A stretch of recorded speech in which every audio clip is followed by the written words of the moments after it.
गीता में स्थित प्रज्ञ और स्थिर बुद्धि अध्यात्म जीवन में अपने आप को ऊंचा उठाने की विधा है, जिंदगी का शीर्षासन है।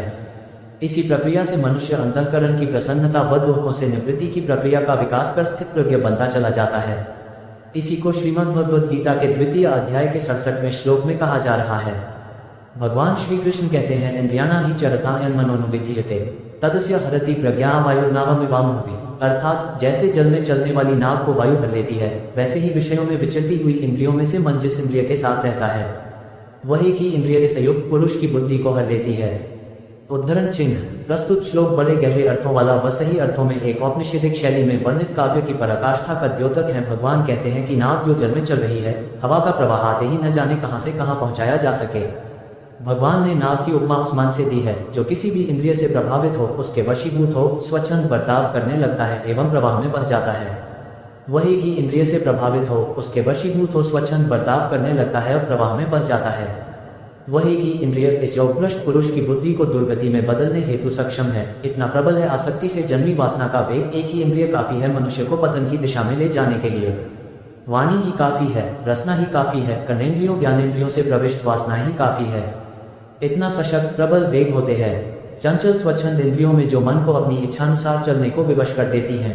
इंद्रियां व मन मिलकर उनका पक्ष प्रबल हो जाता है तो फिर बुद्धि अपना काम नहीं कर पाती। बुद्धि को बुद्धि बनकर अनर्थकारिणी बन जाती है।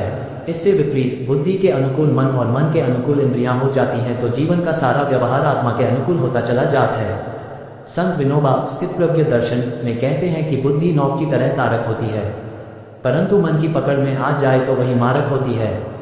जब सवार के हाथ में लगाम और लगाम के वश में घोड़ा हो, तब सवार को बैठकर मुकाम पर पहुंचने की कोई आशा नहीं करनी चाहिए।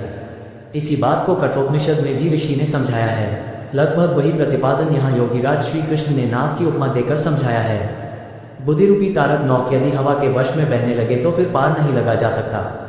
हम कहते भी तो है कि जमाने की हवा ही कुछ ऐसी है, उसे जमाने की हवा लग गई है, इसीलिए कर्म ऐसे हो रहे हैं।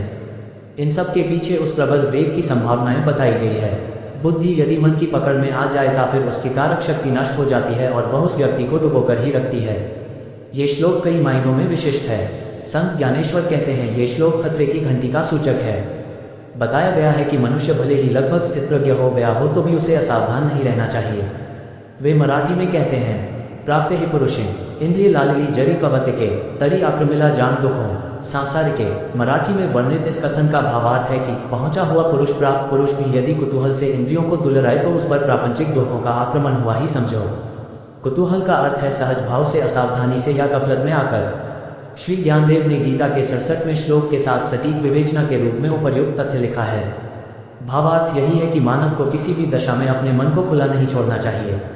समर्थ रामदास ने भी यही बात इस तरह कही है, मना गूंजवे तुझे राग झाले तरी अंतरी पाहिजे यतन के लिए। अर्थात अरे मन, तुझे जो कुछ मिलना था सो मिल गया है, तू अपने मुकाम पर पहुंच ही गया है, फिर भी गफलत में मत रह। रहस्य पा लेने पर भी तू अपना हाथ कसा हुआ रख, गीला मत छोड़। स्थितप्रज्ञ दर्शन श्री विनोबा कितना सशक्त समर्थन है गीताकार का, बड़ी ही सीधी सादी भाषा में। गीताकार ने ज्ञानी को विशेष रूप से सावधान इसलिए किया है कि जरा सा प्रमाद हुआ, असावधानी हुई, वह गड़बड़ाया। संयम के आधार पर स्थितप्रज्ञ हुआ व्यक्ति यदि स्वच्छंद आचरण कर बैठा, अहंता वासना तृष्णा की किसी भी एक तेज प्रवाह वाली धारा में बह गया तो फिर उसका कोई ठिकाना नहीं है। संयम व्यवहार और संयम स्थितप्रज्ञ के आचरण में कण कण में बस जाना चाहिए, यही गीताकार की अपेक्षा है। बुद्ध की निगाह में सम्यक बुद्धि। इसीलिए श्री कृष्ण इसी बात का स्थापित करने के लिए अगले श्लोक में कहते हैं, तस्माद्यस्य महाबाहो निगृहीतानि सर्वशः इंद्रियाणीन्द्रियार्थेभ्यस्तस्य प्रज्ञा प्रतिष्ठिता। अर्थात इसलिए हे महाबाहो, जिस पुरुष की इंद्रियां इंद्रियों के विषयों से सब प्रकार निग्रह की हुई हैं, उसी की बुद्धि स्थिर है।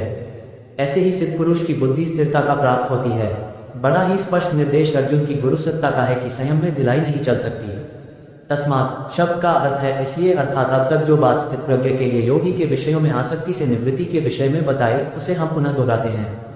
तर्कशास्त्र की निगमन पद्धति के अंतर्गत यह बात यहाँ पुनः कहा जा रही है कि बुद्धि की स्थिरता तभी होगी जब संयम सिद्ध होगा। रेखागणित के इति सिद्धम की तरह का प्रतिपादन है ये जो बात 58वें श्लोक में कही है। यदा संहर्ते चायम कुर्मोस्गानी सर्वशः इंद्रियाणीन्द्रियार्थेभ्यस्तस्य प्रज्ञा प्रतिष्ठिता। 58। अर्थात जिस प्रकार कछुआ अपने अंगों को संकुचित करके खोल के भीतर कर लेता है, उसी तरह जो मनुष्य अपनी इंद्रियों को इंद्रिय विषयों से खींच लेता है, वह पूर्ण चेतना में दृढ़तापूर्वक स्थिर होता है।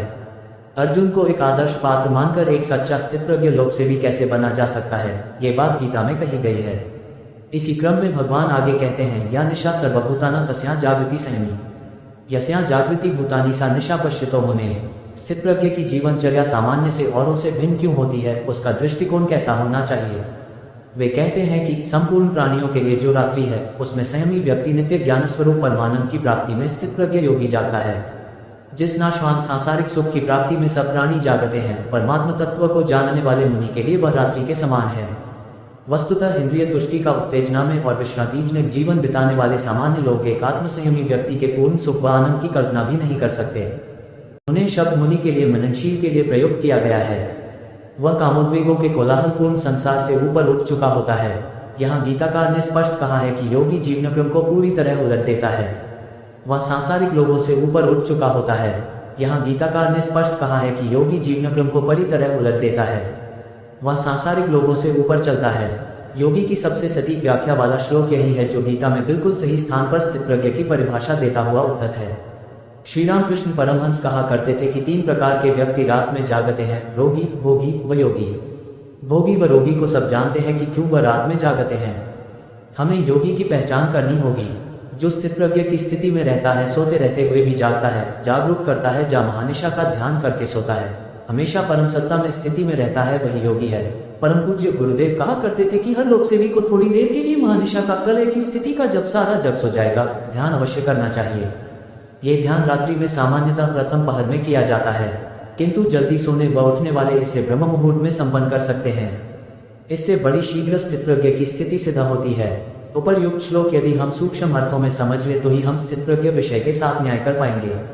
स्थितप्रज्ञ की जीवन दृष्टि और अज्ञानी भोग विलासियों की जीवन दृष्टि में बड़ा अंतर होता है। श्री विनोबा कहते हैं कि जैसे 2 समानांतर रेखाओं का कहीं कोई स्पर्श बिंदु ही नहीं होता, वैसी ही स्थिति इन दोनों की जीवन दृष्टियों की है। मीरा के अनुसार उलट भई मोरे नयनन की जैसी स्थिति हो जाती है। संसार की ही दृष्टि उल्टी है, किंतु बहुसंख्य व्यक्ति उसी को सही मानते हैं। यदि यह क्रम उलट दिया जाए तो सही अर्थों में जिंदगी के शीर्षासन के रूप में अध्यात्म चरितार्थ हो जाता है।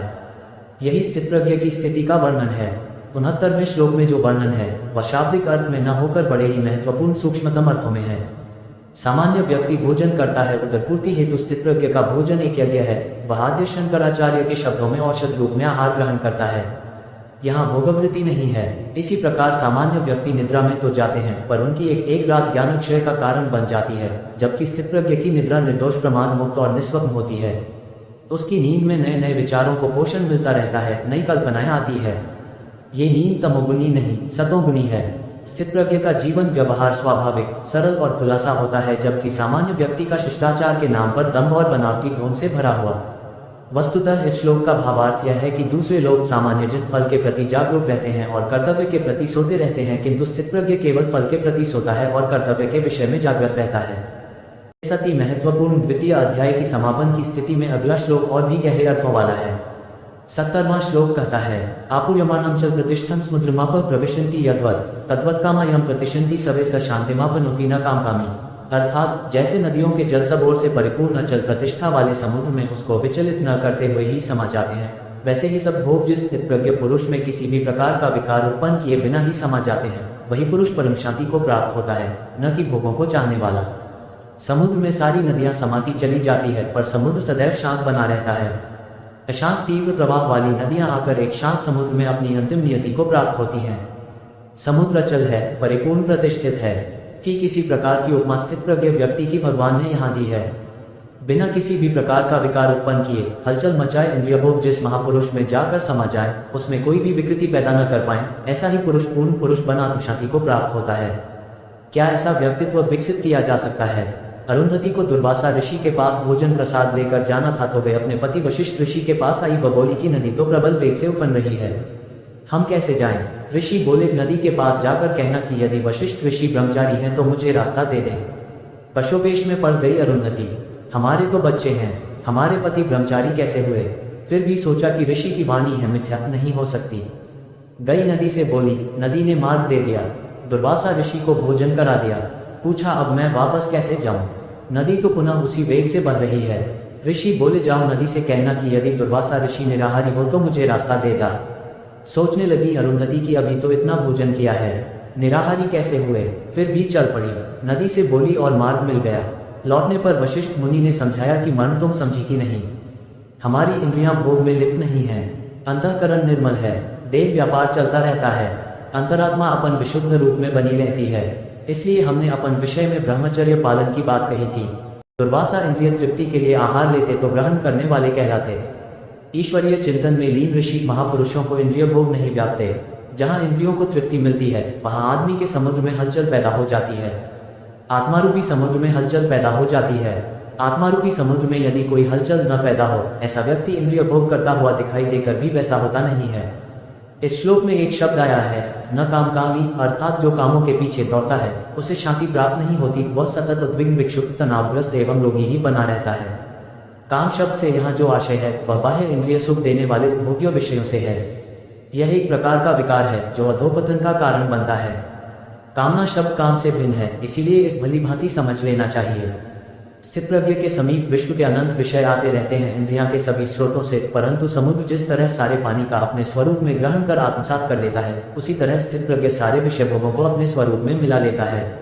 अर्जुन उवाच स्थितप्रज्ञस्य का भाषा समाधिस्थ्य केशव स्थिति किम प्रभाषित किमासी व्रजेत किम 2.54। प्रश्न के कारण को पाकर समाधि प्रज्ञा को प्राप्त हुए पुरुष के लक्षण जानने की इच्छा से अर्जुन बोला, जिसकी बुद्धि इस प्रकार प्रतिष्ठित हो गई है कि मैं परब्रह्म परमात्मा ही हूँ, वह स्थितप्रज्ञ है।